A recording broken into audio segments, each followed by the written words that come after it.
이번 한 주간은 우리 고린도후서 6장 1절과 2절의 말씀 가지고 계속해서 이 두 절에서 주시는 말씀 가지고 응답을 받겠습니다. 우리 1절, 2절 다 같이 읽습니다. 우리가 하나님과 함께 일하는 자로서 너희를 권하노니 하나님의 은혜를 헛되이 받지 마라. 이르시되 내가 은혜 베풀 때에 너에게 듣고 구원의 날에 너를 도왔다 하셨으니 보라 지금은 은혜 받을 만한 때요 보라 지금은 구원의 날이로다. 아멘. 우리는 먼저 하나님의 은혜를 받는 자로서 주님이 주시는 그런 축복을 날마다 누릴 수 있습니다. 하나님이 나와 함께 하시는 이 임마누엘의 축복을 우리가 누리기 위해서는 먼저 몇 가지를 좀 정리해야 됩니다. 첫 번째로 왜 우리는 자꾸만 우리 인생 가운데 실패가 반복되는가? 또 왜 교회 안에는 이렇게 복잡하고 많은 일들이 많은가? 이렇게 신앙생활을 하면은 변화가 일어나고 또 거기에 따라서 신앙생활의 기쁨이 넘쳐야 되는데 그보다는 여러 가지 교회 안에 여러 가지 다양한 많은 문제들을 통해서 왜 갈등과 이런 시련들이 또는 고난들이 이런 것이 반복되는가? 그렇습니다. 이런 부분들을 우리는 조금 더 생각하고자 하는 것은 결국은 고린도후서 1장서부터 7장까지의 이 가운데 이 중심들을 이렇게 보면은 이런 말씀인 겁니다. 첫 번째로 1장에서는 위로하고 기쁨으로 돕는 직분이 뭐냐라는 것입니다. 표현을 달리했을 뿐이지만은 고린도후서 1장에서도 역시 마찬가지로 위로하고 기쁨으로 돕는 직분들이 뭐냐? 그것은 어떻게 가능하냐? 그게 복음이다. 두 번째는 우리가 사랑하고 승리하면서 어떻게 직분을 감당할 것인가? 그게 2장에 가면 그런 말씀들이 담겨져 있습니다. 그래서 1장에서는 우리가 어떻게 하든지 많은 사람들을 위로하고 그리고 그들에게 부족함이 없게 하려고 사도 바울은 십자가라고 하는 그 도를 말씀한 거죠. 2장에서는 우리가 잘 아는 대로 그리스도 그 십자가에 못 박힌 거에는 아무것도 알기를 원치 않았잖아요. 그러면서 그런 환경 가운데에서 정말 서로 사랑하고 승리할 것이 무엇인지를 정확하게 알려주고 있습니다. 3장에서는요, 언약이죠. 하나님의 동력자들과 또 새로운 삶으로 나가려고 하는 그런 언약을 말씀합니다. 그리고 4장에서는 낙심하지 않는 직분. 우리는 쉽게 낙심하지만 낙심하지 않아야 될 그런 직분들을 말씀하잖아요. 5장에는 회복해 하는 직분. 그냥 죽어만 있는 게 아니라 슬퍼만 하고 있는 것이 아니라 이제는 회복하는 직분을 우리에게 말씀했습니다. 6장에서는 고난을 감당하는 직분. 오늘 여기에 이제 고난을 우리가 감당하는 직분. 그리고 다음 주에는 7장에서는 기쁨으로 위로와 그 축복을 얻는 직분. 이렇게 7장까지 이제 직분에 대해서 이렇게 쭉 이야기한 거예요. 그리고 이제 8장서부터는 이제 다릅니다. 이제 8장부터는 이제 전혀 또 그것이 바뀌어가면서 새로운 전환점을 맞게 됩니다. 그런데 오늘 6장에서 우리가 이렇게 생각하는 것은 다른 게 아니라 하나님이 주신 은혜를 뭐라고요? 헛되이 받지 말라 이런 것입니다. 그래서 하나님의 은혜를 우리가 헛되이 받지 않고 그 은혜 속에서 우리가 새로운 길을 가는 겁니다. 그런데 교회 안에는 이렇게 은혜를 받으려고 하는데 항상 사단이 역사합니다. 계시록 12장 9절에 있는 말씀 그대로 보면 이런 반역자들이 나타나요. 교회 안에는 사람이 원수가 아니잖아요. 사람을 이용해 가지고 교회 안에 중요한 응답들을 자꾸 잃어버리게 만드는 거예요. 예. 인류의 아담과 하와에게도 누가 다가옵니까? 뱀이 가장돼 가지고 이 사탄이라는 이 존재가, 마귀라는 존재가 뱀의 속에 들어와서 우리 인간을 유혹하잖아요. 이런 것처럼 이 사단은 동물뿐만이 아니라 또 이 땅에 가치가 있는 여러 가지 다양한 것들을 통해 가지고 성도를 미혹해 하고 혼미케 하고 속이는 것입니다.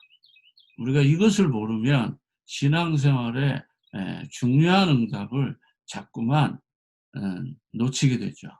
중요한 응답이 왔을 때에 이 눈이 열리지 않으면 우리는 자기 스스로 무너져가는 것도 모르고 망하는 것입니다. 사단의 목적이 뭐지요?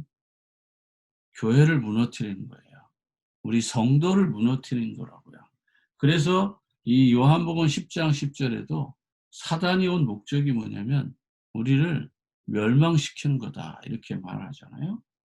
또 에베소 6장 13절에는 하나님의 성도들과 하나님의 일을 하나님이 하시고자 하는 일이 뭘까요?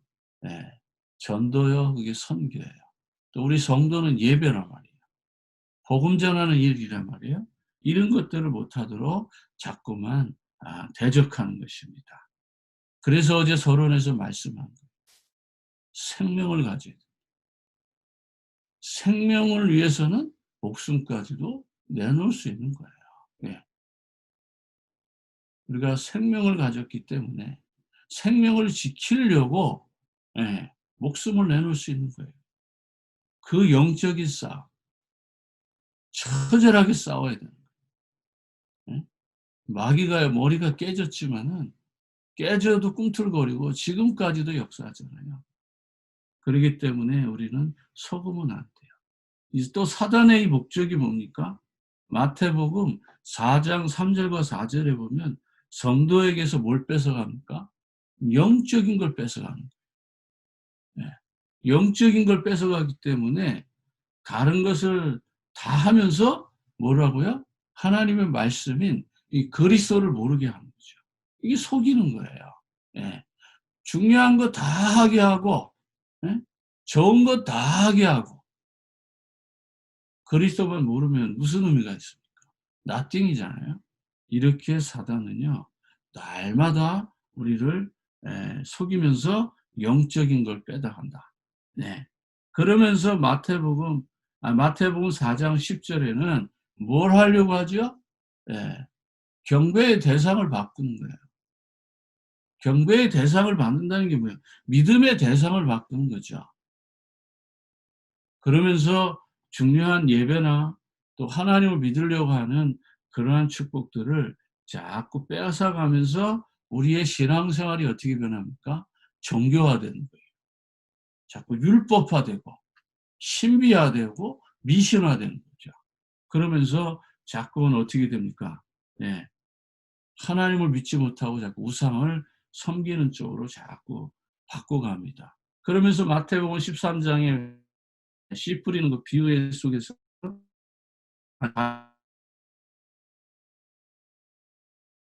이런 말이 있죠. 예? 잠자고 하는 가지 뿌리는 것. 그분의 이유가 뭡니까? 전도를 하게 방해하는. 우리 마음의 생각에 이 사탄은 가라지를 뿌립니다. 결국은 고린도후서 11장 14절 15절에 있는 말씀대로 진리를 하지 못하게 방해하는 겁니다. 또 베드로후서 4장 25절 27절에는 하나님의 자녀된 이 신분과 권세, 축복을 누리지 못하게 합니다. 마지막에 이 사단은 결국 인간으로 하여금 지옥에 갇히게 만드는 거예요. 이게 마귀 사단의 고단히 전략이라. 그러기 때문에 우리가 영적인 눈을 가지고 생명을 가지고 생명을 지키는 일에 우리가 근신하고 깨어 있어야 된다. 이게 바로 은혜 받은 증거요. 이게 은혜 받은 결과들입니다. 우리가 서론에서 충분한 말씀을 소통하지 못했지만은 이 사단은 우리를 날마다 멸망시키려고 한다는 것이죠. 그리고 이 사단은 하나님을 대적하게 만드는 거예요. 사단이 대적하는 것 같지만 사단이 우리 인간을 이용하는 거예요. 그래서 아담과 하와도 사단에게 속아서 하나님의 말씀과 대항하는 거나 마찬가지예요. 결국 하나님을 대적하는 거잖아요. 그래서 저주를 받았고 창세기 3장이라고 하는 이 엄청난 저주를 우리 인간이 받게 되고 그것이 아담 하와만 받는 것이 아니라 아담 이후에 태어나는 모든 사람에게 본질적으로 본능적으로 이 창세기 3장에 죄책을 가지고 태어나는 거예요. 하나님 떠나서 죄 가운데 빠지고 사단에게 종노릇한 이 신분을 만들어 버렸잖아요. 이런 엄청난 힘을 가진 자가 바로 이 사단이란 말이에요. 그 사단이 지금도 우리를 향하여 공격할 준비가 다 되어가지고 속인단 말이에요. 그래서 우리가 날마다 근신하고 깨어 있어야 돼요. 마태복음 4장 3절과 4절에 이 사단은 뭐라고 말합니까? 네가 하나님의 아들이냐? 그러면 너는 충분히 능력이 있으니까 이 돌을 가지고 떡도 만들어 먹을 수 있지 않느냐. 영적인 것을 자꾸 빼앗아 가려고 합니다. 이때 예수님께서 뭐라고 말씀하시죠? 사람이 떡으로만 살 수는 없다. 하나님 입에서 나오는 말씀으로 살아야 된다. 바로 생명을 가진 증거잖아요. 우리가 이 세상에 수만 가지 수천 가지 유혹이 있다 할지라도 저와 여러분은 여호와 입에서 나오는 그리스도를 선포하고 영적인 것을 빼앗기지 말아야 되겠죠. 이 사단은 마태복음 4장 10절에 뭐라고 말하죠? 내가 천하를 다 주겠다. 그러니까 경배의 대상을 바꾸라는 거죠. 이 천하를 다 줄 테니까 한 번만 절하라는 거예요. 그때 예수님 뭐라고 말하죠? 오직 한 분 외에는 섬길 자가 없다. 그러면서 사단아 물러가라. 우리가 날마다 예배에 승리해야 될 이유가 바로 여기에 있는 것입니다. 마태복음 13장 24절 30절에 있는 말씀대로 우리가 깨어있지 아니하면 이 원수는 날마다 가라지를 뿌리고 나가는 거죠. 자고 일어나면 다른 게 나와 있는 거예요. 이런 가라지가 날마다 역사하지 못하도록 저와 여러분은 오늘 하나님이 원하는 근심을 하라. 우리는 자꾸 육신적인 근심, 먹고 사는 문제에 대한 근심, 미래에 대한 이런 근심을 하는데 하나님이 원하는 근심을 하라. 그것이 바로 저와 여러분을 살리는 길입니다. 오늘 말씀 속에서 우리는 생명의 관계를 회복해야 됩니다. 1절에 보니까 우리가 하나님과 함께 일하는 자라는 거예요. 하나님과 함께 일하는 자로서 할 일이 있다는 겁니다. 뭘 할 일이 있죠? 너희를 권한다라는 거죠. 이게 다락방하는 마음인 거예요. 생명을 가지고 사람을 살리려고 하는 마음. 너희를 권하는 진짜 복음을 전하는 마음을 가지고 뭐라고 말하죠? 하나님의 은혜를 헛되이 받지 마라. 하나님의 은혜를 헛되이 받지 않을까요? 예수 그리스도 참 복음만 말아야 돼요. 권하는 사람이 어떤 사람이냐는 거예요. 뱀을 잡으려고 하는 그 마음, 그 마음이 무슨 마음이냐 말이에요. 생명을 지키려고 하는 마음이잖아요. 내 것을 빼앗길 수 없다라고 하는 마음이잖아요. 이 마음이 곧 뭐예요? 예, 병아리를 사랑하는 마음 같지만 그 마음 속에는 우리가 그런 마음이 담겨져야 돼요. 영혼을 사랑하는 마음처럼, 생명을 사랑하는 마음처럼 이렇게 권한다면은 우리가 뭘 전해야 되겠죠? 뭘 가지고 1장서부터 5장까지 나와 있는 이 모든 말씀이 뭡니까? 예수 그리스도 십자가의 참 복음이잖아요. 이것을 가지고 예수님만을 사랑하는 그 마음, 주님이 나와 함께 하시는 그 마음을 가지고 뭐라고요? 예수 그리스도 은혜만 받으라는 거예요.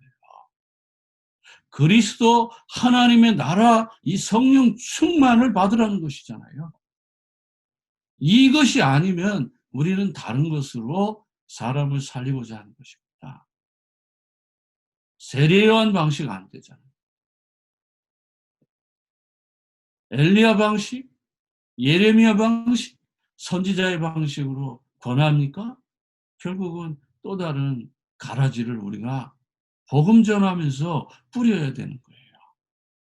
그래서 깨끗한 다락방, 순수한 다락방, 오직 복음만 말하는 다락방. 제가 이 새벽에도 다른 얘기를 하면 안 됩니다.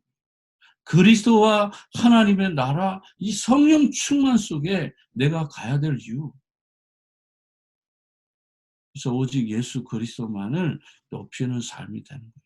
그래서 하나님의 은혜를 헛되이 받지 말라고 권하랍니다. 그러면 우리는 뭐만 말해야 돼요? 그리스도만 말하라. 그러면서 2절에 이르시되 내가 은혜 베풀 때에 너희가 듣고 구원의 날에 너를 도왔다 하셨으니 보라 지금은 은혜 받을 만한 때요. 보라 지금은 구원의 날이로다.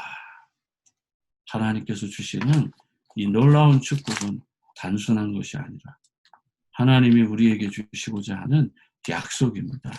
그래서 사도 바울은 이사야 49장에 있는 이 말씀을 가지고 성도들을 권유하는 것입니다. 49장 8절에 예루살렘 회복을 바라보면서 이사야 선지자가 하나님의 말씀을 이렇게 전합니다. 여호와께서 이같이 이르시되 은혜의 때에 내가 네게 응답하였고 구원의 날에 내가 너를 도왔도다. 내가 장차 너를 보호하며 너를 백성의 언약으로 삼으며 나라를 일으켜 그들에게 그 황무하였던 땅을 기업으로 상속하게 하리라. 이보다 완전한 축복이 어디 있습니까? 이사야 선지자가 전한 이 하나님의 말씀을 잘 알고 있는 이 사도 바울이 예루살렘 회복을 바라본 그 마음을 가지고 이 앞뒤에 이사야 49장 앞뒤의 말씀을 오늘 하루 종일 여러분 읽어보신다면 엄청난 응답이 여기 있습니다. 복음 전하는 마음, 주님께로 이 종들이 돌아오게 하려고 하는 마음, 포로된 자에게 어떻게 해서 헐벗은 자에게 목마른 자에게 그들을 상하지 않게 하기 위해서 샘물의 근원으로 인도하려고 하는 그 마음을 배우는 오늘 하루가 되기를 주의 이름으로 축복합니다. 기도하겠습니다. 하나님 아버지 은혜와 사랑을 감사합니다. 우리가 무엇을 가지고 무엇을 전해야 되는지를 오늘 배웠습니다. 우리가 이제 다락방 회복을 놓고 우리 모든 성도들이 정말 다락방을 새롭게 시작하는 또 한 주간 또 남은 생에 되게 하옵소서. 그래서 정말 우리가 그동안 잃어버렸던 놓치고 있었던 이 다락방 회복하는 2020년 되게 하옵소서. 모든 영광을 주님께 돌리며 지금도 살아서 응답하시는 예수 그리스도 이름으로 기도합니다. 아멘. 주기도문으로 예배 바칩니다. 하늘에 계신 우리 아버지여, 이름이 거룩히 여김을 받으시오며 나라에 임하옵시며 뜻이 하늘에서 이루어진 것 같이 이 땅에서도 이루어지리이다. 오늘날 우리에게 일용할 양식을 주옵시고 우리가 우리에게 죄 지은 자를 사하여 준 것 같이 우리의 죄를 사하여 주옵시고 우리를 시험에 들게 하지 마옵시고 다만 악에서 구하옵소서. 대개 나라와 권세와 영광이 아버지께 영원히 있사옵나이다. 아멘.